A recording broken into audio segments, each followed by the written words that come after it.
Assalamu alaikum wa rahmatullahi wa barakatuhu.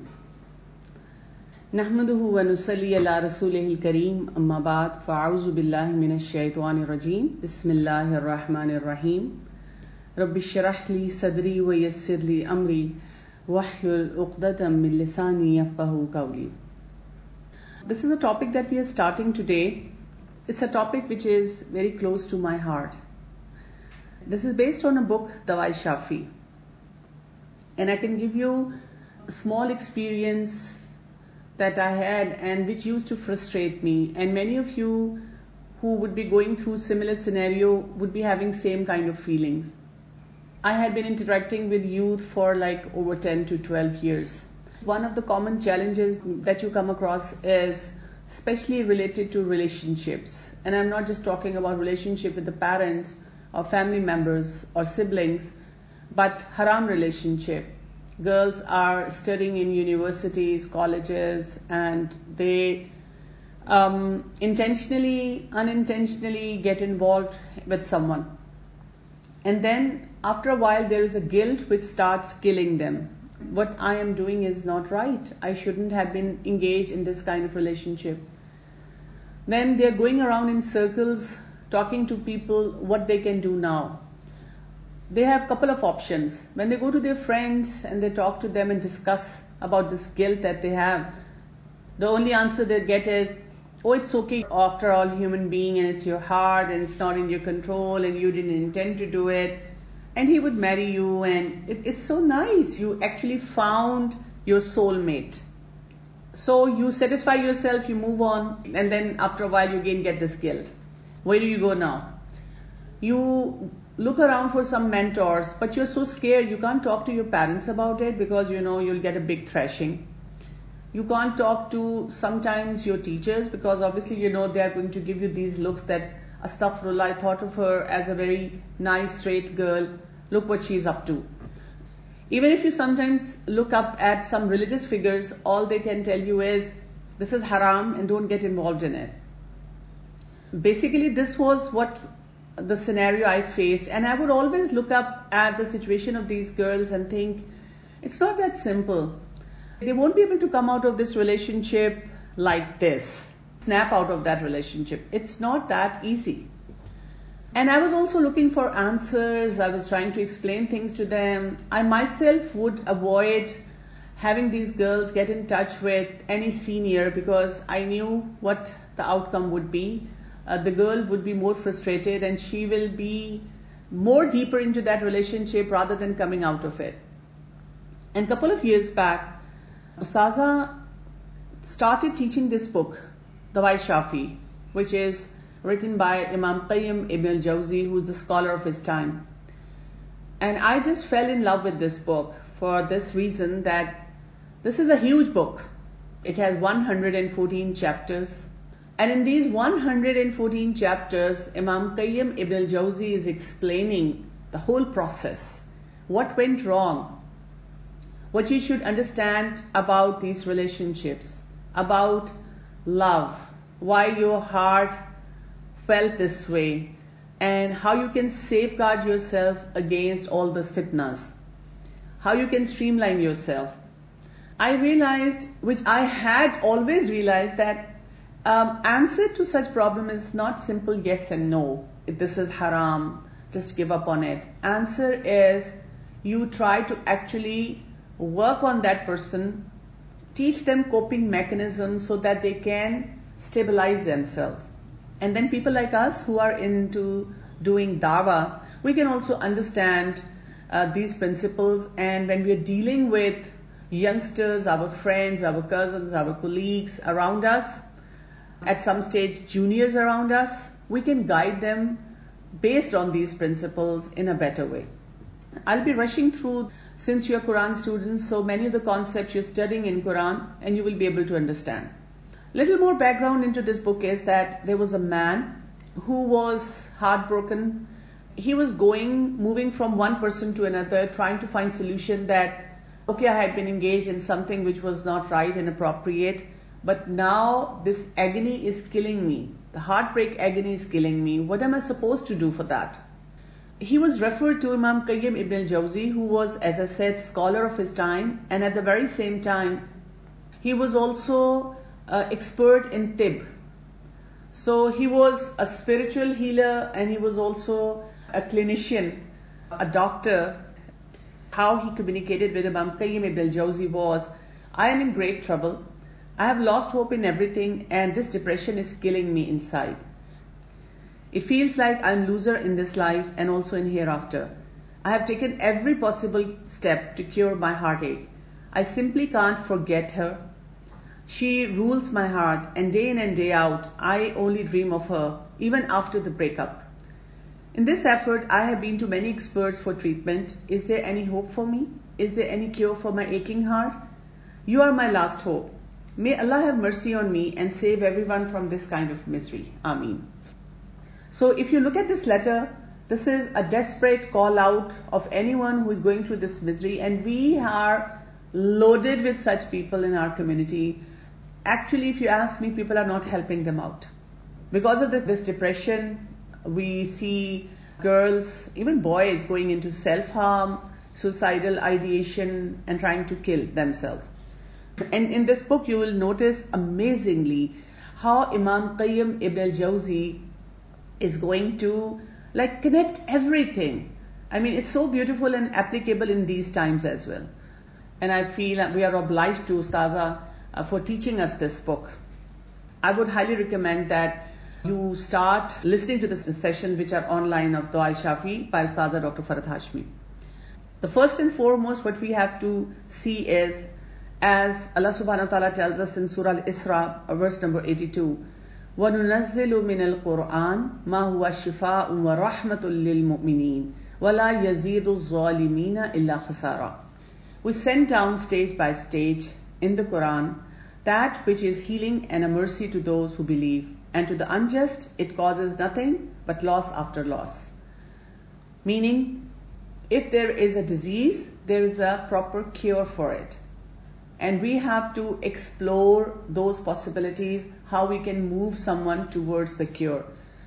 Meaning, we should never have depression, give up on ourselves, lose hope that nothing is going to go right in my life. I recently came across this young married girl who is going through severe depression because of some challenges in her life, not related to love, but as such challenges in her life. And when she came to me for counseling of those challenges, and I tried to explain things to her, and I told her that you will have to take a couple of sessions and then learn how to manage. She emailed me saying, I have lost all my life in these challenges. I don't know even if I have how many years to live further. So why waste my energies into that? Maybe it's time to just take away my life. So I had to bring hope in her life by immediately replying to her, by telling her that no, you can't do that. You can improve the quality of your life. You're a smart person. There is a shifa from Allah subhanahu wa ta'ala, and you have to understand those concepts. The Prophet ﷺ, he said in a hadith, there is no disease that Allah has sent down except that He also has sent down its treatment. So if somebody comes up to you and says, this is what happened to me and I lost this person and I'm in such agony, don't say, oh, you're gone or you're doomed. I mean, you won't be able to fix it any further. Pehla pyar to bhulta hi nahi hai. The first love is a unique kind of love. Don't give remarks like that. Tell them, people learn and they learn to move on. So there are always techniques. If there's something that you're suffering from, you have to just build your connection with Allah subhanahu wa ta'ala and things are going to be fine. Imam Qayyim ibn al-Jawzi, in his book, Dawai Shafi, he starts not by immediately talking about the pros and cons of being in that relationship, why this is haram and why this is not right, and what went wrong and what was the starting point. He immediately gave hope, a message of hope. And then he started off by talking about dua. Saying dua is the most effective treatment. This is the weapon of the believer, and this is the defense mechanism. I'm pretty sure some of you might be thinking, why dua? I would also ask you, why dua? Why the starting point for such a person is dua? you're communicating with the most powerful. Because you're asking for something you might feel is impossible for you, but making dua to Allah is like asking for a miracle. Okay, dua is hope. Because we are weak and we need Allah's help. Because when one is lost and don't find anyone to help, Allah is the one to trust and seek for help. Okay, as such your answers are right, but let me again put up the same scenario. I am a person who was in a relationship with someone and I wanted to make it, but what happened was something went wrong, Zalim Samaj, something came up, and despite all my du'as, I was praying 5 times a day, I was even getting up sometimes for tahajjud, I was using all those opportunities to make intensive dua to Allah subhanahu wa ta'ala. Allah ta'ala, only you can make it happen. I mean, you can do it. You can just, melt hearts of my parents and his parents and, make everything work out. But it didn't work out. I lost him. Then why should I make dua? I don't want to make any further dua. Allah didn't listen to me. He didn't respond to my call. This is the scenario, a ground reality scenario when you talk to such people who are heartbroken, who are in depression. And this is sometimes a very common mistake that we do. I mean, I'm not saying that what you're saying is wrong. Yes, dua is, as I said, weapon of the believer. When we are in any situation that we feel like we need help, instead of going to a bunch of people, we should ask Allah. Yes, we should ask Allah. But think of a scenario of a person who had been desperately asking Allah, but didn't find any solution, or things didn't work out for him or her the way he or she wanted to. So that's when you get immediately put off. That's when you say, I used to pray, I have stopped praying. I used to make dua, I have stopped making dua because it's no use. Now Imam Qayyim ibn al-Jawzi starts immediately with dua by telling you that you can't break your connection with Allah subhanahu wa ta'ala.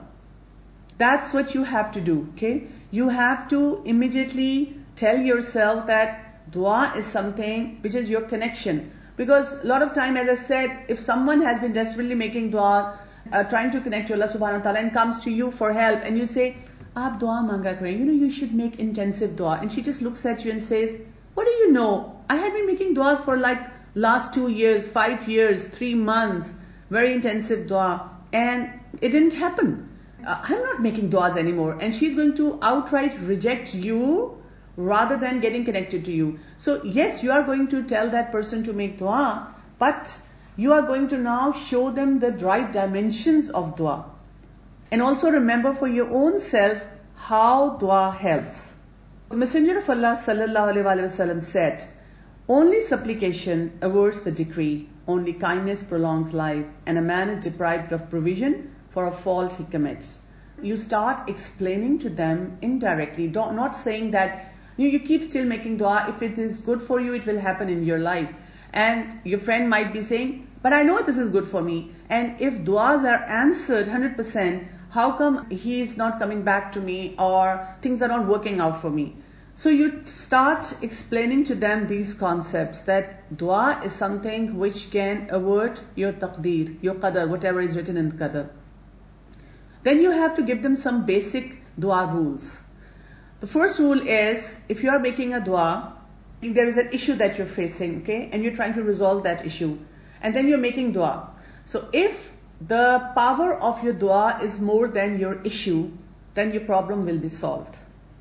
Second option is that you're making dua and you feel you're making intensive dua, but the issue is bigger than the degree of dua that you're making. So you will definitely get some benefit, but the whole problem is not going to be resolved. And then the third situation is your dua is matching the level of your intensity of your issue, so they will compete with each other. Now when you give this formula to someone who is trying to understand this concept of dua, what is an important thing that you are conveying to them? Because is the issue tangible? No, it's not. I mean, you can't quantify the issue.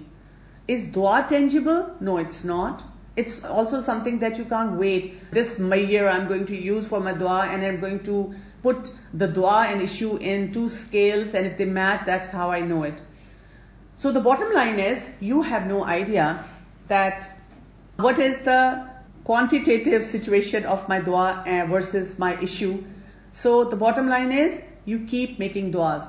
If your duas you feel are not being answered, then probably your issue is very intensive.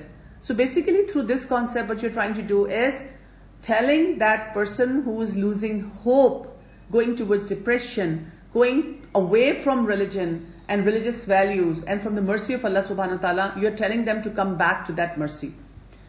Then you have to also explain to them the impact of dua, which is in the present and also in the future. We have all experienced that. There is a dua that you made or I made maybe 10 years back. At that moment it was not reciprocated, but now you feel that, oh, there was a dua I was making 15 years back, 5 years back, and I'm seeing the impact of that, because Allah subhanahu wa ta'ala is going to accept the dua, bring that blessing in our life depending upon when He sees it to be right, because He understands present, future, past, our personalities, our temperaments, what's good for us, what has to be given to us in this life and also in the hereafter.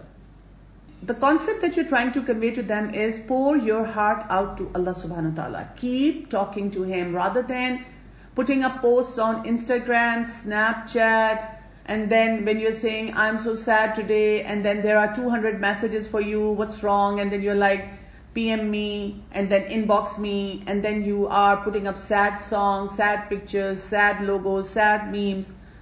Pour out your heart to Allah subhanahu wa ta'ala rather than saying, I'm not going to pray any further. I was reading about different kind of tears, and they say they are basal tears which keep the eyes from drying out completely. They are reflex tears which protect the human eye from harsh irritant. And there are emotional tears which are likable tears, because what they do is they start in our cerebrum where the sadness is registered. And we often say that when I cried, poured my heart out through my tears. So I felt better. So pour your heart out in front of Allah subhanahu wa ta'ala. Or someone says, I feel so embarrassed in front of Allah subhanahu wa ta'ala what kind of relationship I had been engaged in. So you tell them, no, you don't have to feel embarrassed in front of Allah subhanahu wa ta'ala from that perspective. Keep talking to Him, keep telling Him how you're feeling, and ask Him for helping you resolve your challenges. Also give this concept in a hadith. The Prophet ﷺ said, if one does not ask Allah, he will get angry with him, because everything belongs to Him, and if He wants, He can give it to you. So why is He not giving it to you? There is a reason behind it, and we need to explore that reason. Then we also find out in a hadith that Messenger of Allah ﷺ said, when one of you makes supplication, he should supplicate with a will and should not say, O Allah, confer upon me if you like, for there is none to force Allah. Like you have to give Him the right parameters of having humility, how to ask, how to connect to Allah subhanahu wa ta'ala at that moment. And I can also give you a comparison. Let's say there is a nice swimming pool and there's a floater over there. You are enjoying things, and then you're asked to ask Allah subhanahu wa ta'ala or make dua or ask someone for something. And then the second scenario is you are in a water, you don't know how to swim and you're drowning. Where you will be more desperate? This one, the situation where everything looks fine, you are having the best of life, or when you feel you need something really desperately. Obviously in this situation, second situation, when you're drowning. So our duas can't be like conditional. Allah Ta'ala, if you make it happen, then I will give sadaqah and I'll keep praying and I will even join some Quran class, but if you're not giving it to me, then sorry. Main naraz. I'm angry. I'm upset. I don't want to live a religious life, because all the sermons, they give you hope and they say Allah can make everything happen. But look at my life. There is so much misery in my life and nothing went right in my life. So I'm so sorry. You can't have conditional duas or conditional relationship like that with Allah subhanahu wa ta'ala. And many of our youngsters are living that kind of life. These are some of the foundations that we need to fix by large in our society, and also especially among such people.